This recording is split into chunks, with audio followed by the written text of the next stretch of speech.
दोस्तों नमस्कार। एक बार फिर से बहुत बहुत स्वागत आप सबों का मेरे इस YouTube चैनल पे। मैं सरिता झा एक बिजनेस एंड लाइफ कोच हूँ, एक NLP ट्रेनर हूँ और आज आपके साथ एक बहुत ही ज्वलंत मुद्दे पे बात करने आई हूँ। मेरे पास अचानक से एक यंग लड़के का फ़ोन आया और उसने मुझसे अपनी प्रॉब्लम शेयर की। उसने सोशल मीडिया से मेरा नंबर निकाला एंड उसने मुझसे शेयर की अपनी प्रॉब्लम कि मैम मैं बहुत एंग्जाइटी में हूँ, ओसीडी की प्रॉब्लम है और हमेशा एक चिंता में रहता हूँ और ये जो कंटिन्यूअस थिंकिंग है वो मेरी बंद नहीं हो रही है।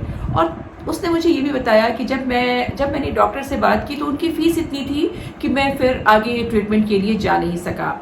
तो मुझे रियलाइज़ हुआ कि एक्चुअली हमारे सोसाइटी में इस तरीके की बहुत सारी समस्याएं हैं। बहुत सारे ऐसे लोग हैं जो इन छोटी छोटी समस्याओं से घिरे हुए हैं, जो दिखने में जिसके कारण छोटे होते हैं लेकिन जो धीरे धीरे बहुत बड़ी समस्या बन जाती है, बड़ी बीमारी का रूप ले लेती है।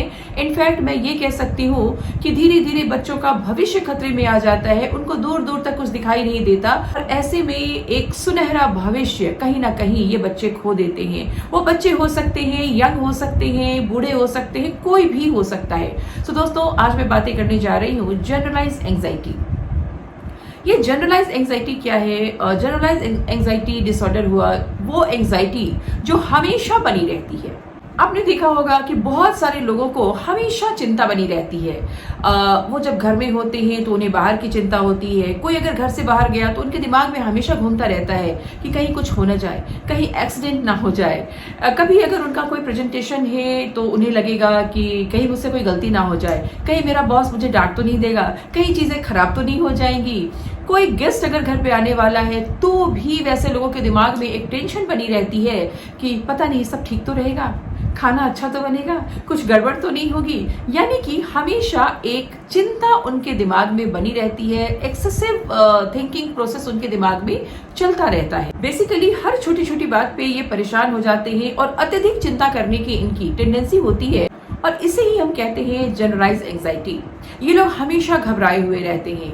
आप देखोगे कई बार इनके जो हाथ है वो कांपते रहते हैं, इनके मसल्स हमेशा खींचे हुए रहते हैं, इनके चेहरों पे हमेशा तनाव होता है, इन्हें बार बार वॉशरूम जाने की जरूरत पड़ती है। इनका दिमाग कभी शांत नहीं बैठता और इनका दिमाग हमेशा चेन बनाते रहता है। यानी अगर ये हो गया तो वो हो गया तो उसके बाद ये हो गया तो सो इस तरीके से कंटिन्यूअस उनका दिमाग सोचने विचारने का एक चेन बनाते रहता है। इनका दिमाग कभी भी शांत नहीं बैठता और हमेशा ये मन गढ़ंत चिंताओं में घिरे हुए रहते हैं। वैसे तो इसकी बहुत सारी वजहें हैं लेकिन इसकी एक और बहुत बड़ी वजह है, वो है न्यूरोकेमिकल चैलेंजेस।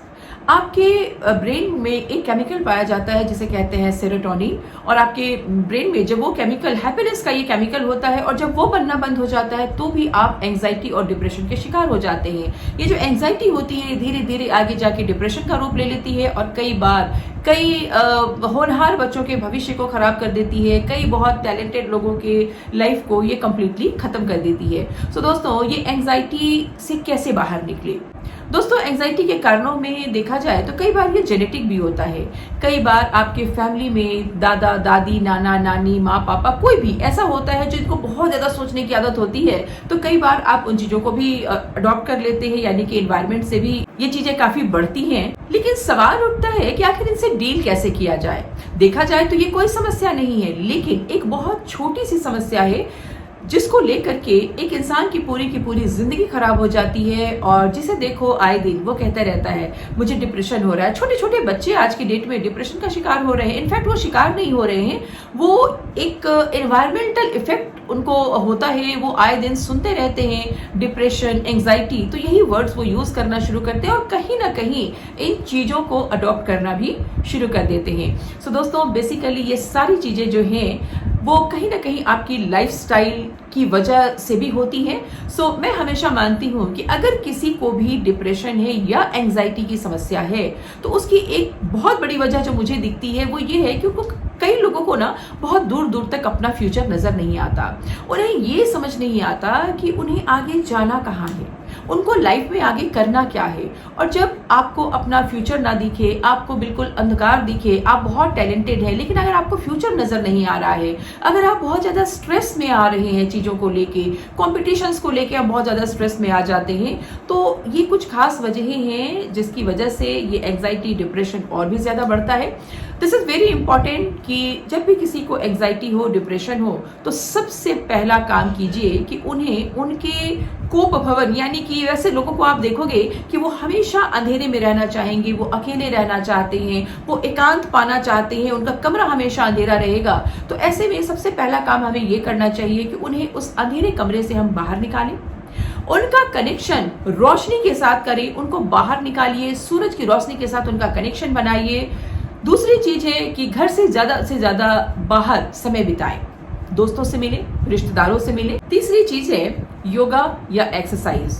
दोस्तों, जब आप एक्सरसाइज करते हैं तो एक्सरसाइज सिर्फ आपकी बॉडी के ऊपर काम नहीं करता, ये आपके माइंड के ऊपर भी काम करता है। और माइंड और बॉडी का कनेक्शन जब सही होगा तो बीमारियां आपके अंदर आएंगी नहीं। So this is very important कि हम योगा और एक्सरसाइज करें। लेकिन आज जो मैं सबसे इंपॉर्टेंट चीज आपको बोलने जा रही हूँ वो है अपनी ब्रीदिंग के ऊपर काम करें। यानी कि जब भी आप एंजाइटी में होते हैं, डिप्रेशन में होते हैं, या फिर आप ओवर थिंकिंग का शिकार होते हैं, तो जब आप डीप ब्रीदिंग करना शुरू करते हैं, डीप ब्रीदिंग, यूं तो मेडिटेशन कर सकते हैं हम। सो मेडिटेशन की बात जब आती है ना, तो मेडिटेशन में लोगों को लगता है कि हमें थॉटलेस होना है, और उस थॉटलेस होने के चक्कर में वो बहुत सारे थॉट्स उनके दिमाग में आने लगते हैं। सो दैट्स वाई मैं हमेशा सजेस्ट करती हूँ कि आप मेडिटेशन वर्ड ना यूज करके अगर हम अपने सांसों को चेक करना शुरू करें, अपनी सांसों पे ध्यान देना शुरू करें, अपनी सांसों के आने जाने की गति पे सिर्फ अपनी निगाह रखें, यानी कि डीप ब्रीदिंग करें। बहुत ही नीचे से अंदर से आपको खूब फुलाती हुई सांस लेनी है, नाभि के नीचे से आप सांस लेना शुरू करें। सांस को पूरा अपने यहाँ ऊपर टॉप तक लेके आए, या फिर जहां आप बिंदी लगाते हैं वहां पे कंसंट्रेट करें और सिर्फ सांसों के आने और जाने को देखें। सिर्फ गिने कितनी बार आप सांसें ले रहे हैं, कैसे आप सांसें ले रहे हैं। यूं हम ऊपर तक ले गए और उसके बाद इनहेल किया और अब एक्सहेल करेंगे।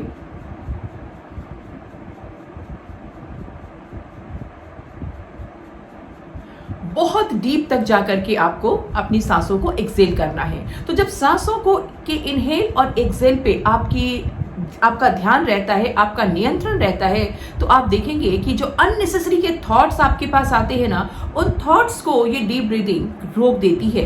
डीप ब्रीदिंग ओवर थिंकिंग को भी स्लो डाउन करती है और आपको एंजाइटी से बाहर निकालती है। सो अगर आप एंजाइटी में हैं, डिप्रेशन में हैं, तो हमेशा ध्यान रखें कि आप दरवाजे पर खड़े हैं किसी बीमारी के।